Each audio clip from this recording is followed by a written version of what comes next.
Everyone, and welcome to today's video. This is a B1 level grammar lesson. We're continuing to talk about adverbs. Today we're going to be talking about the adverbs of place: somewhere, home, near, and nearby. So an adverb of place explains where something happens, or it answers the question where. So where are you now? I'm here at the supermarket. Where is the cat? It's outside in the garden. Where do they live? They live downtown in an apartment. An adverb of place tells us the location where the action of the verb happens. So adverbs of place come in many forms. Look at each sentence carefully, and do you know if the colored words are adverbs or prepositions? So please sit down. He ran down the stairs. She put the cat outside. And everyone please stand up. So one way that you can tell is that a preposition is followed by an object, which will be a noun or a pronoun. So for example here, he ran down the stairs. So stairs is an object, so this one is a preposition. The others don't have an object after them, so these would all be adverbs. But many adverbs of place can also be prepositions. So she moved forwards, he fell backwards, they drove northwards, he ran through the tunnel, the cat jumped over the fence. So here, no object. So these are all adverbs. Here we have, they're followed by the tunnel, which is an object. So this one is a preposition, and over followed by the fence, also the preposition.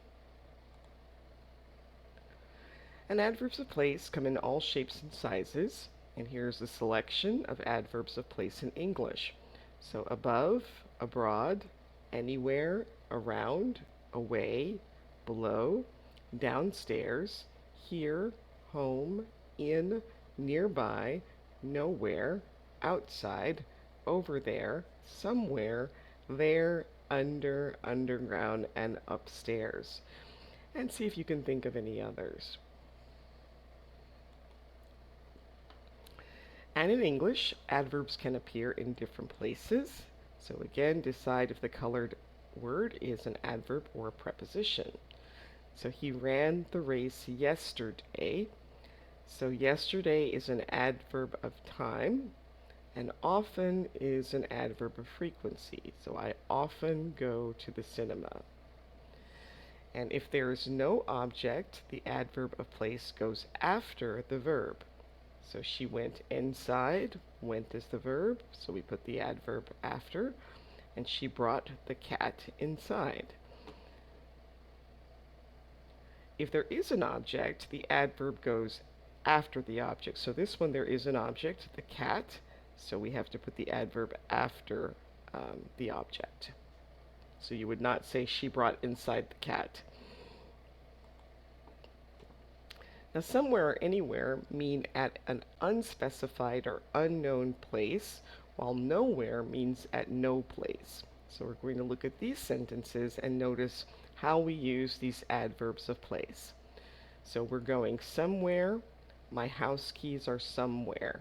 So we usually use somewhere in positive sentences.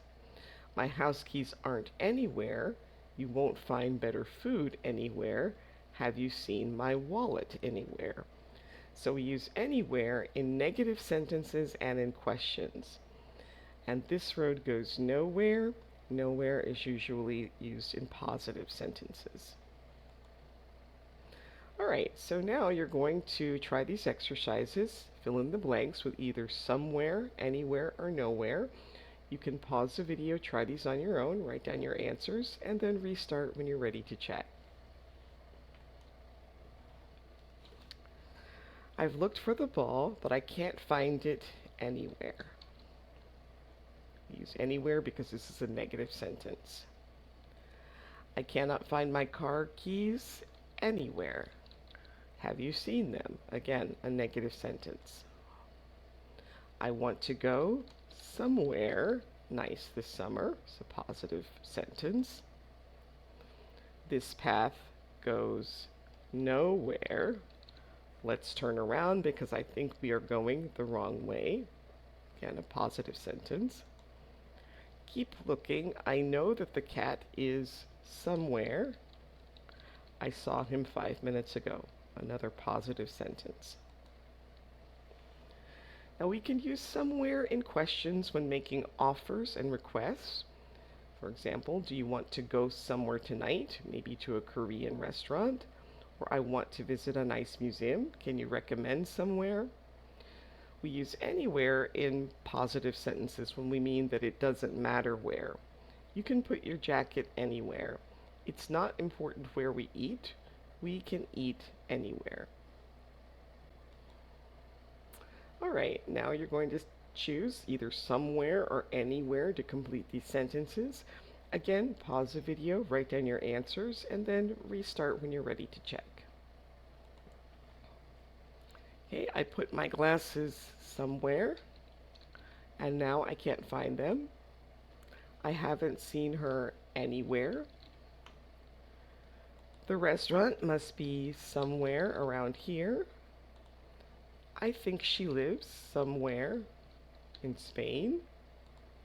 She is willing to live anywhere as long as it's not too cold. And I want to eat Italian food. Can you recommend somewhere?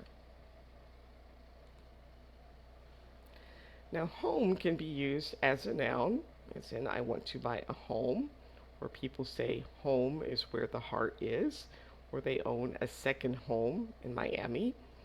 However, home can also be used as an adverb.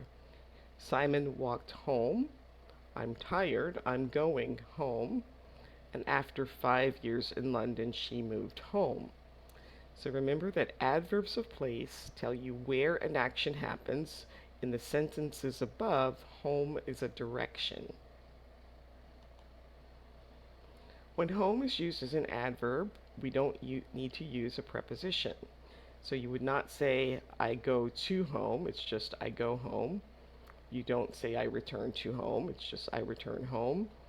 And you don't say, I leave from home, just I leave home. But how do we know if home is a noun or an adverb? So first you think about the verb. Can you use go in a direction? So yes, you can go in a direction. Can you walk in a direction? So yes. So you can go home or you can walk home. But can you cook in a direction? So no. So we need a preposition. I cooked at home. All right, does the sentence need an article or a preposition? And if it does, you should add one. Again, you can pause the video and try these on your own, and then restart when you're ready to check the answers. All right, so they bought home. Here, home is a noun, so we need they bought a home.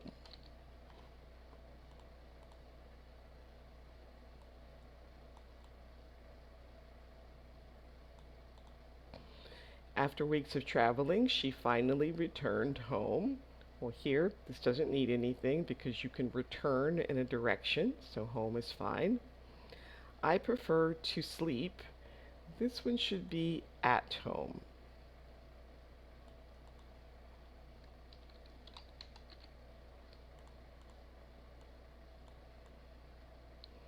Because it's saying where the person sleeps. But actually this is a prepositional phrase, so I prefer to sleep at home. Would you mind walking home with me? So this one is fine, doesn't need anything because you can walk in a direction. She exercises every morning. And here it should be again at home. Because this preposition is telling where they exercise. You can't really exercise in a direction. And he runs home each day after work. This one is fine because you can run in a direction. So what about you? Can you answer these questions about yourself? At what time do you leave home in the morning? How do you feel when you arrive home after a vacation? What time do you usually return home? And what is your favorite thing to do at home? So just take a few moments. You can either write the answers or practice speaking them aloud. Now we're going to talk about near and nearby. Look at each sentence. In each one, decide if near or nearby is an adjective, an adverb, or a preposition. And you want to think about the relationships between the words in each sentence. Is there an object? And what is the position of nearby? So I want you to move nearby.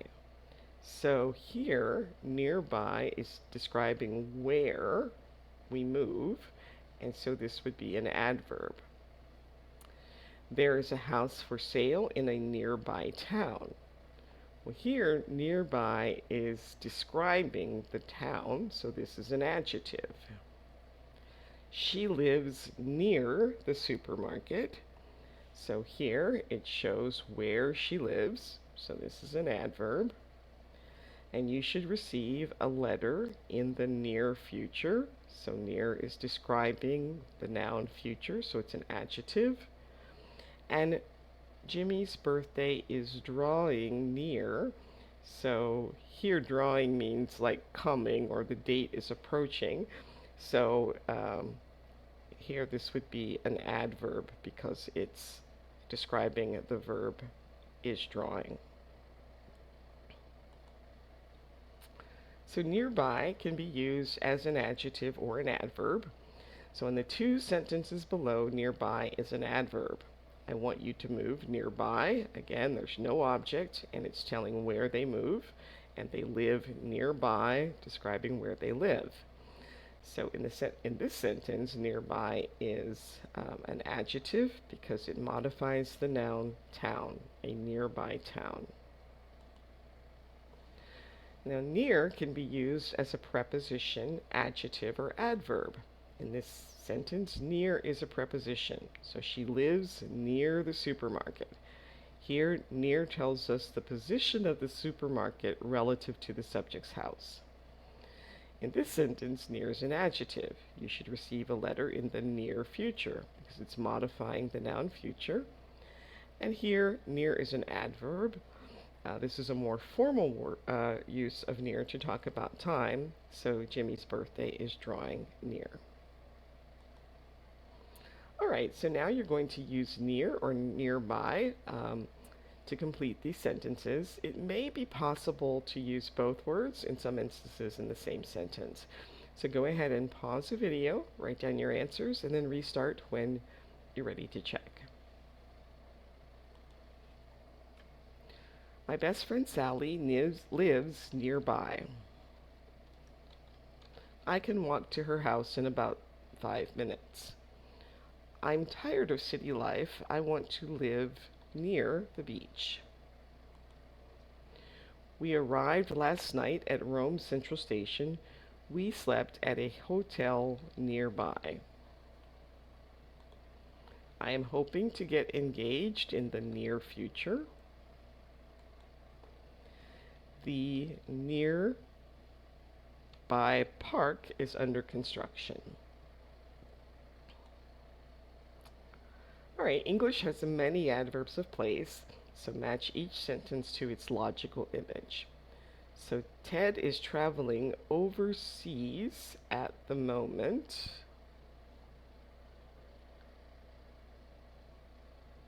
So I would say probably picture C. The man is walking downstairs, that's picture A. Con is playing outside, picture B. And Sigrid works downtown is picture D. And then use an adverb of place to make your own sentence using these words and the pictures. And that brings us to the end of today's video. Please like, subscribe, share, leave a comment, and I'll see you next time. Thanks for watching. Bye.